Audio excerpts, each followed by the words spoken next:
Hello friend, स्वागत है एक न्यू वीडियो में। आज हम इस वीडियो में पढ़ने वाले हैं 10 क्लास का हिंदी वर्णिका बुक का जो पहला चैप्टर है दही वाली मंगम्मा, उसी का आज इम्पोर्टेंट ऑब्जेक्टिव करने वाले हैं इस क्लास में। इसलिए आप लोग इस क्लास को पूरा वॉच करना। इसमें जितने भी प्रश्न हैं तो वह बिहार बोर्ड में पूछे जाते हैं और आप इस बार 2026 का जो एग्ज़ाम देने वाले हैं इसके लिए बहुत इम्पोर्टेंट रहेगा, इसलिए आप लोग इस वीडियो को पूरा वॉच करना। तो चलिए वीडियो को शुरू करते हैं। आप लोग अगर इस चैनल पर न्यू हैं तो इस चैनल को सब्सक्राइब जरूर कर लें, क्योंकि 10 क्लास में जितने भी इम्पोर्टेंट ऑब्जेक्टिव है इसी चैनल पर कराया जाता है। इसलिए आप लोग इस चैनल को सब्सक्राइब करके अगर आप लोग इस PDF को लेना चाहते हैं, जो भी ये PDF है इसे आप लेना चाहते हैं, इस PDF को लेना चाहते हैं तो आपको इस चैनल के डिस्क्रिप्शन में व्हाट्सअप लिंक मिल जाएगा। उसी लिंक पर जाकर आप मैसेज कर सकते हैं, आपको PDF भेज दिया जाएगा। तो चलिए वीडियो को शुरू करते हैं। आपका पहला सवाल है, दही वाली मंगम्मा कहानी किस लेखक द्वारा रचित है? जो दही वाली मंगम्मा कहानी है वह किस लेखक द्वारा रचित है? तो आपके ऑप्शन है ये श्रीनिवास, बी सावरदय्या, सी सुजाता, डी सातकौड़ी होता। तो आप लोग जिस प्रश्न का आंसर आप लोग जानते होंगे उस प्रश्न का आंसर कमेंट भी करते रहना, क्योंकि इससे क्या होगा, आपको याद भी हो जाएगा। तो दही वाली मंगम्मा कहानी किस लेखक द्वारा रचित है?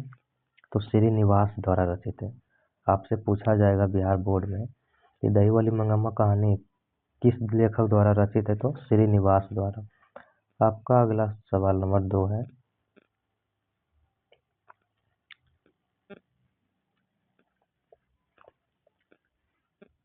दही वाली मंगम्मा कहानी का प्रमुख पात्र कौन है?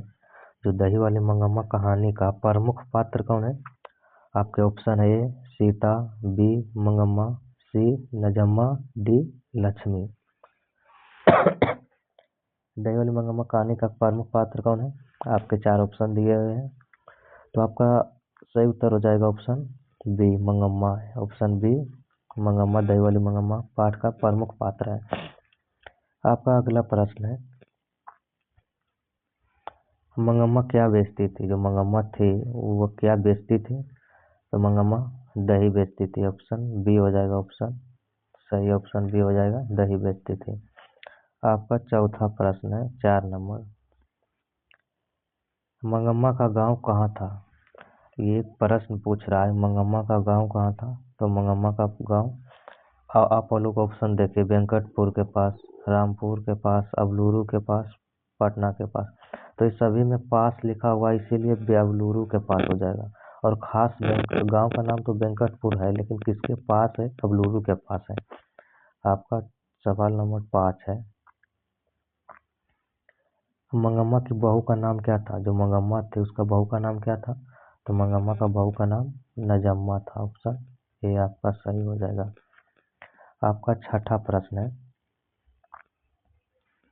मंगम्मा का किसके साथ विवाद था? जो मंगम्मा था उसको किसके साथ विवाद था? तो अपने बहू के साथ, उसको अपने बहू के साथ झगड़ा हुआ था। आपका सवाल नंबर 7 है, मंगम्मा का कौन कर्ज देना चाहता था? मंगम्मा को कौन कर्ज देना चाहता था? तो मंगम्मा को अपना कर्ज माँ जी, ऑप्शन डी माँ जी देना चाहता था। आपका 8वां नंबर सवाल है, इस कहानी में किस राज्य को लोक संस्कृति का चित्रण कहा है? तो इस कहानी में कर्नाटक शहर को, जो कर्नाटक है ना, क्योंकि जो इसका लेखक है वो कर्नाटक का ही रहने वाला है। तो आपका सवाल नंबर 9 है, रगम्पा मंगम्मा से कहाँ मिलता था? रगम्पा मंगम्मा से कहाँ मिलता था? तो आपका सही उत्तर हो जाएगा ऑप्शन कुएं के पास मिलता था। वो कुएं तर बैठा हुआ रहता था रगम्पा, मंगम्मा दही बेच कर आती तो वहीं पर मिलता था। आपका सवाल नंबर 10 है,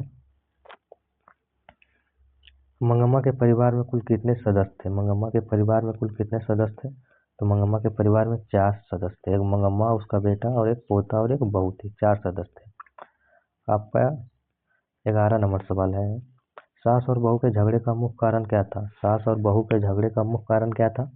तो मुख्य कारण था अधिकार। एक मंगम्मा अपने बेटे पर अधिकार करना चाहती थी और नजम्मा अपने पति पर अधिकार करना चाहती थी, इसलिए अधिकार के मामले में झगड़ा हुआ था। आपका 12 नंबर प्रश्न है, मंगम्मा ने बहू को क्यों भला बुरा कहा? क्योंकि पोते की पिटाई करने पर, जब पोते की पिटाई कर रही थी तो मंगम्मा ने अपने बहू को बोला था कि बच्चे को क्यों पीट रही है।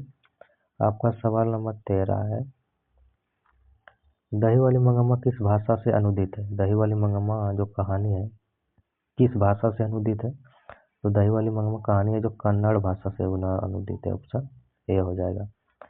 आपका सवाल नंबर 14 है, मंगम्मा दही बेचने के लिए कहाँ जाती थी? जो मंगम्मा थी वह दही बेचने के लिए कहाँ जाती थी?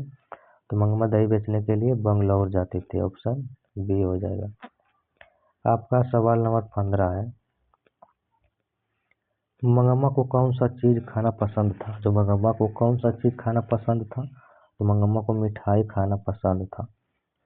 आपका सवाल नंबर 16 है, बहू ने झगड़ा निपटाने के लिए कौन सा तरीका अपनाया था? बहू ने झगड़ा में निपटाने के लिए कौन सा तरीका अपनाया था? तो पोते को दादी के पास भेज दिया था। इसे मंगम्मा मान भी गई थी घर आने के लिए। आपका 17 नंबर क्वेश्चन है, मंगम्मा क्या पहनना पसंद करती थी? तो मखमल के ब्लाउज पहनना पसंद करती थी, ऑप्शन सी।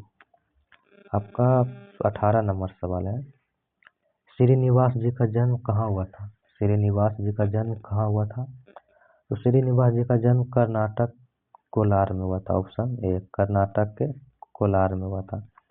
आपका सवाल नंबर 19 है, बहू ने मंगम्मा से अलग होने का निर्णय क्यों लिया? जो मंगम्मा से हो गया था नजम्मा अलग, ये किसके कारण हुआ था? तो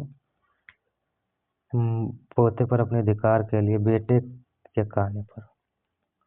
जब मंगम्मा थे उसका बेटा कहा दिया था कि अलग हो जाओ, तो उसी के कारण पर मंगम्मा अलग रहने लगी थी, खाना उना अलग बनाने लगी थी। आपका सवाल नंबर 20 है, आप देख सकते हैं कहानी का मुख्य संदेश क्या है? जो इस पाठ में बताया गया है उसका मुख्य संदेश क्या था? तो आपका मुख्य संदेश है बी, सास बहू को समझदारी से रहना चाहिए। आपका सवाल नंबर 21 है, मंगम्मा अपना दही किसे दिया करती थी? जब मंगम्मा दही बेचने जाती थी तो किसे दही देती थी? तो माँ जी को दही देती थी, ऑप्शन बी। आपका प्रश्न नंबर 22 है, मंगम्मा और नजम्मा फिर से मेल क्यों हो गया? जो नजम्मा और मंगम्मा लड़ाई किया था तो फिर से मेल हो गया था, तो पोते के प्यार के कारण। जब पोता मंगम्मा के पास गया था तो मंगम्मा को भी अलग रहना पसंद नहीं था, तो अपने पोते के साथ घर चला आया। आपका प्रश्न नंबर 23 है, मंगम्मा किस शहर में दही बेचने जाती थी? तो मंगम्मा बेंगलुरु शहर में दही बेचने जाती थी। आपका प्रश्न नंबर 24 है, दही वाली मंगम्मा के अनुवाद कौन है? जो दही वाली मंगम्मा कहानी है वह कन्नड़ भाषा का कहानी था, तो इसको हम हिंदी में पढ़ रहे हैं, तो हिंदी में अनुवाद किसने किया था? तो हिंदी में अनुवाद बी आर नारायण ने किया है। आपका ऑप्शन बी हो जाएगा। आपका प्रश्न नंबर 25 है, रगम्पा कैसा व्यक्ति था? जो रगम्पा था वह कैसा व्यक्ति था? तो जुआरी और लंपट था, ऑप्शन ए हो जाएगा। आपका सवाल नंबर 26 है, बहू ने पोते को दादी के पास भेजने का नाटक क्यों किया था? क्योंकि आप देख सकते हैं ऑप्शन सी, ताकि मंगम्मा के पैसे का उसका अधिकार हो जाए, क्योंकि जो मंगम्मा के पास पैसा था वह रगम्पा लेना चाहता था, इसलिए मंगम्मा को बहू के साथ होना पड़ा। आपका प्रश्न नंबर 27 है, मंगम्मा अपने पोते को बाजार से क्या खरीद कर लाते थे? तो मिठाई खरीद कर लाते थे। ये प्रश्न इस प्रकार के भी पूछा जाता है कि मंगम्मा मिठाई किसके लिए ले जा रही थी? अब तो अपने पोते के लिए, इस प्रकार का प्रश्न पूछा जाता है। आपका 28 नंबर प्रश्न है, मंगम्मा के पति के बारे में क्या सत्य है? तो मंगम्मा के पति के बारे में क्या सत्य है? कहानी में जिक्र नहीं है, लेकिन नहीं, वह विधवा थी। मंगम्मा जो थी ना, वह विधवा थी, इसलिए मंगम्मा के पति के बारे में कोई कहानी में वाक्य नहीं दिया गया है। आपका सवाल नंबर 29 है। कहानी में माँ जी किसे कहा गया है? लेखिका की माँ को। लेखिका की माँ को, जो लेखक था उसका माँ का नाम मंगम्मा, जो माँ जी उसे कहती थी। आपका प्रश्न नंबर 30 है और इस वीडियो का यह अंतिम प्रश्न है। कहानी के अंत में बहू को क्या सफलता मिली? कहानी के अंत में बहू को क्या सफलता मिली? तो ऑप्शन सी हो जाएगा, उसने परिवार में शांति स्थापित की। शांति स्थापित कर दी। इस चैप्टर में जितने भी महत्वपूर्ण ऑब्जेक्टिव थे वह आप लोग को कराया गया है। बिहार बोर्ड में इससे बाहर पूछा नहीं जाएगा, इसलिए इस सभी प्रश्न को आप लोग याद कर लीजिए। आप लोग अभी तक अगर इस चैनल को सब्सक्राइब नहीं किया तो इस चैनल को सब्सक्राइब कर दो। और ये सभी आपको PDF चाहिए तो हम जैसा कि बताए थे कि इस चैनल के डिस्क्रिप्शन में व्हाट्सअप का लिंक होगा या टेलीग्राम का भी होगा। आप लोग जिस पर चाहे मैसेज कर सकते हैं कि हमको PDF लेना है, तो आपको PDF दे दिया जाएगा। तो मिलते हैं अगले वीडियो में इसके सब्जेक्टिव के साथ। तब तक के लिए धन्यवाद।